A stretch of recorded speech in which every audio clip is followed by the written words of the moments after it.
Hello दोस्तों, आपका स्वागत है मेरे यूट्यूब चैनल E&I में। आज के वीडियो में हम देखेंगे रोगोस्की कॉइल के बारे में समझेंगे। यह रोगोस्की कॉइल क्या होती है, इसका वर्किंग प्रिंसिपल क्या है और यह किस प्रकार कार्य करता है। इसके अलावा इसके अंदर उत्पन्न विद्युत वाहक बल यानी कि इंड्यूस्ड EMF की कैलकुलेशन करेंगे, गणना करेंगे तथा इसके उपयोग के लाभ, हानि एवं इसका उपयोग कहाँ और किस प्रकार किया जाता है, इन सभी बिंदुओं में डिटेल में बात करेंगे। तो चलिए स्टार्ट करते हैं। रोगोस्की कॉइल क्या होता है।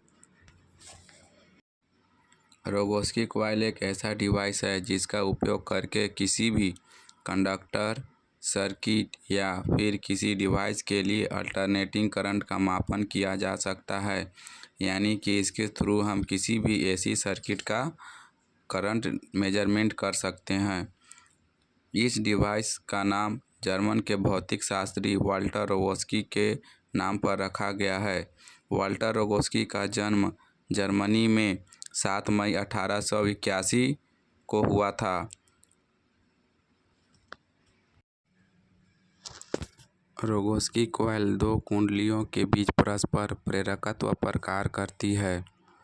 इसका मतलब यह है कि जब किसी चालक में अल्टरनेटिंग करंट प्रवाहित किया जाता है तब उस करंट कैरिंग कंडक्टर में भी एक चुंबकीय फील्ड जनरेट होता है।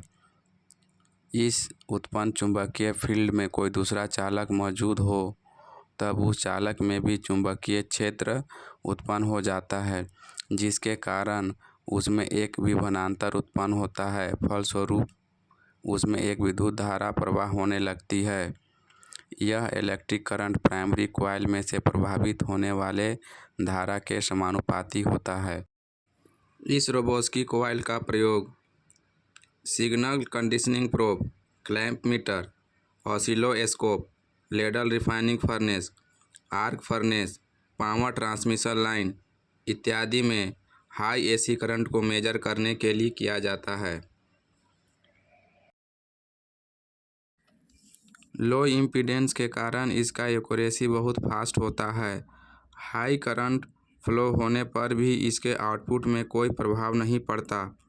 कंडक्टर में हाई इनपुट करंट बहुत तेज़ी के साथ वेरिएशन होने पर भी कोई प्रभाव नहीं पड़ता है।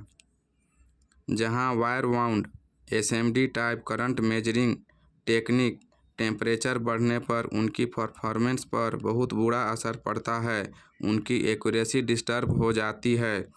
वहीं रोगोस्की कॉइल में कोई प्रभाव नहीं पड़ता।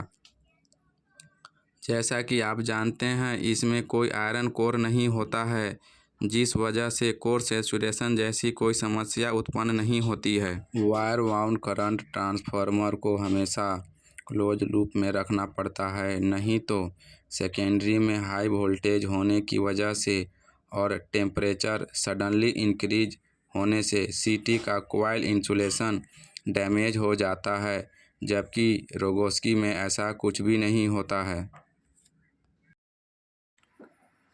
रोगोस्की कॉइल केवल AC करंट को मेजर करता है, यह डायरेक्ट करंट को मेजर नहीं करता है। इसके द्वारा उत्पन्न आउटपुट बहुत ही कम रहता है, कुछ मिलीवोल्ट ही रहते हैं। तो इसको सेंस करने के लिए हमें एडिशनल कंट्रोलर और कंपैरेटर एम्पलीफायर सर्किट भी लगाना पड़ता है, जो कि छोटे छोटे पैनलों में पॉसिबल नहीं होता है। इसीलिए हम इसे मेजर करने के लिए एडिशनल कंट्रोलर के साथ में ही प्रयोग करते हैं। अगर आपने मेरे वीडियो को सब्सक्राइब नहीं किया है तो सब्सक्राइब कर लें और बेल आइकन को भी प्रेस करें, जिससे मेरे वीडियो का नोटिफिकेशन आपको मिले।